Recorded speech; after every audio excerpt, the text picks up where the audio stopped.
Hello everybody, this is Fernando for the latest Urban Legends video. Alright, let's go ahead and let's do another one here. This one though based on one of your past suggestions. In fact, this one is over more than a year old to be specific. And it has to do with another tragic circumstance. In this case, the way that a man was found with regards to his death. When you hear about these kind of stories, the reason why they take an almost urban legend status is because you wonder to yourself, is this really real? Well, in this case, it was. It was absolutely real. This happened a few years back, in fact, and I found a very good article that details a lot of the information, so I'll include that link below. But yes, the way that this man's dead body was found, that's the way it became in urban legends. This is almost like, it's unfortunate to say, but it's almost something like straight out of a cartoon. And to this day, it almost is still a mystery as to how his body was found there. And it has to do with this. It's the urban legend known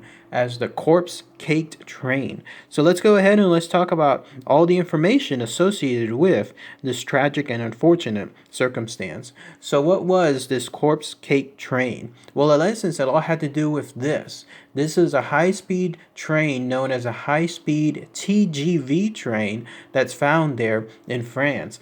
These high-speed trains, I love the notion of these trains, the way they go so fast. None of them are here in the United States. We have regular trains, but nothing in terms of any kind of high-speed train yet.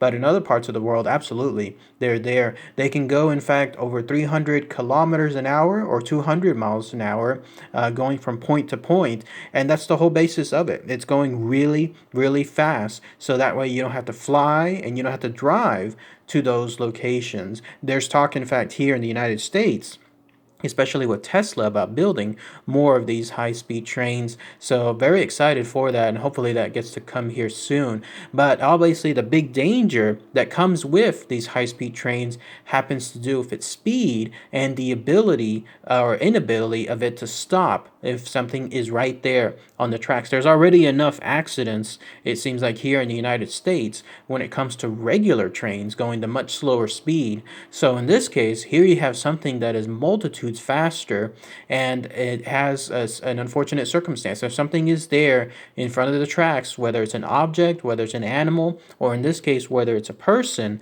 there's really nothing that can be done with regards to stopping in time. It probably could happen, but it would have to be stopped a much longer way behind the very first time this object, animal, or person is seen. One hears stories, in fact, on regular trains, how all the weight behind the train has to just creates all this momentum, and it has to stop so much further ahead of time. Well, imagine that, but multitudes more when it comes to a high-speed train. Such was the case here that happened, and this was somewhere around March 2014. So yes, just a few years back.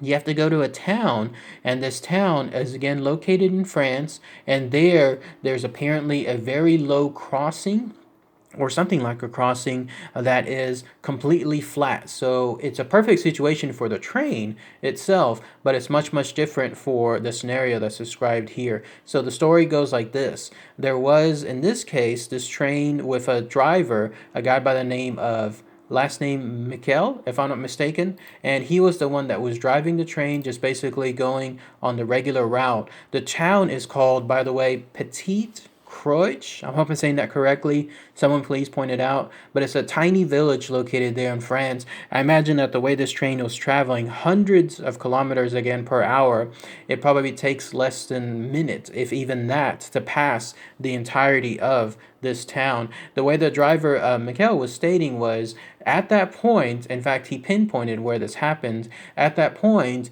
this is his quote, after the level crossing, the track is straight.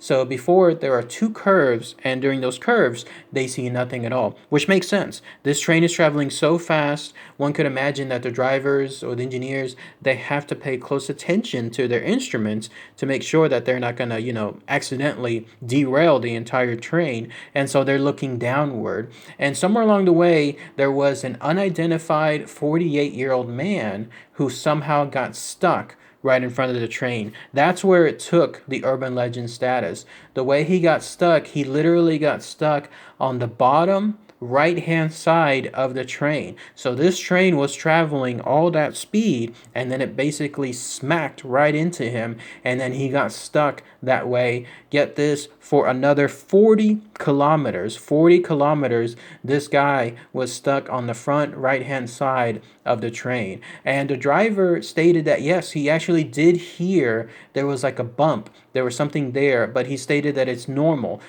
because of the speed and because of the curves, and no doubt other stuff that's happening between point to point, that there's always going to be some kind of noises. But considering the fact that they have to keep looking at their instrumentation, they don't really pay too much close attention to it. The idea is that if it's not serious enough, then there's nothing really to allow them to stop. They have to stop ahead of time, but again, they have to have an advance warning too. So he didn't think much of it. In fact, when there was something along those lines, as far as like in this case, no idea that there was a person that was stuck at the bottom of the train. But that's what happened. So this 48-year-old man basically got slammed into by this train, and then that was it. Whether he died right there from the impact, most likely, or whether he died along the way. Either way, though, it was said that people saw his corpse on the front of the train. People were pointing out as much as possible, considering the circumstances,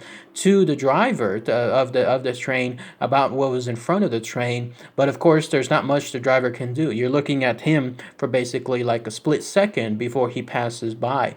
Plus, he stated that the inside is almost soundproof to ensure, you imagine again, this thing is going hundreds of miles an hour, that this wind that's hitting it, especially at the very front where they're at, doesn't create any kind of obstacles. So it has to be completely soundproof to ensure that they can concentrate on their instrumentation, and then ensure that it's as quiet as possible to pay close attention to other things. So that's essentially what happened. It was a tragic mix of circumstances. You had, in this case, a very flat piece of land with the tracks on them, with some curves here and there, and then right at the very perfect point of the curves, this train hit this bicyclist, and then that was it. No, he was found dead. Of course, when the train stopped on its next stop, that's when people located the body there, and then that's when the driver was made aware. The mystery, though, comes from this, and in fact, I think this is the exact point, looking at a map there on Google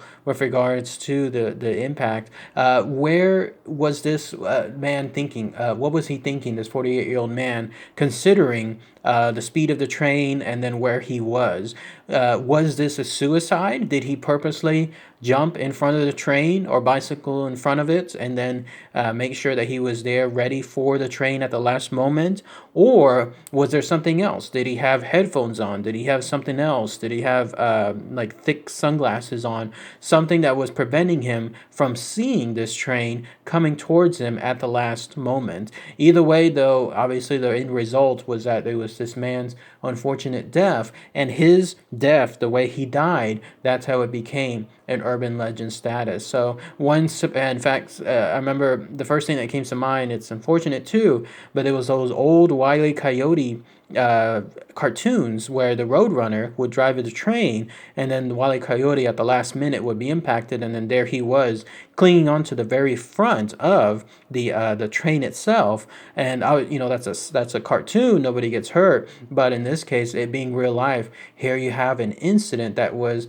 it's quote unquote relatively rare, but still pretty tragic to think about, especially when it comes to what happened to this guy. So yet again, in this case, was something involving truth being stranger than fiction, or life imitating art. Absolutely, this urban legend of a man, or the corpse cake train, having a man in front of the train itself being run over and being smacked in front of it, and then clinging onto it somehow. Maybe the wind was keeping him there, the strength of the wind pushing against him, against the front of the train for the next 40 miles. If one wonders if that is absolutely real, well, in this case it was. It absolutely happened, and that's where the urban legend status comes to this day. But if anyone has any more info, anything I might have missed, please post those comments below. Anybody from that area, in fact, from that location, that petit-croix, that happened to maybe family members, or you happen to live there as well, is there truly an area that this man would have been able to do this without much obstacle? Because if so, that leads more credence to the idea that it was suicide as opposed to, let's say, like a complete accident. I'm trying to debate both sides, but I'm trying to think more that it's more on the lines of him, it's being suicide, just because there are unfortunately more examples of people getting hit by trains by suicide than by accident. So I'm wondering if that was the case here too. But if anybody has any other info that I might have missed, maybe even about the identity of the man or why he did this, if it was suicide, then please post those comments below too. So, all right, everybody. Thanks again as always. Take care. Bye.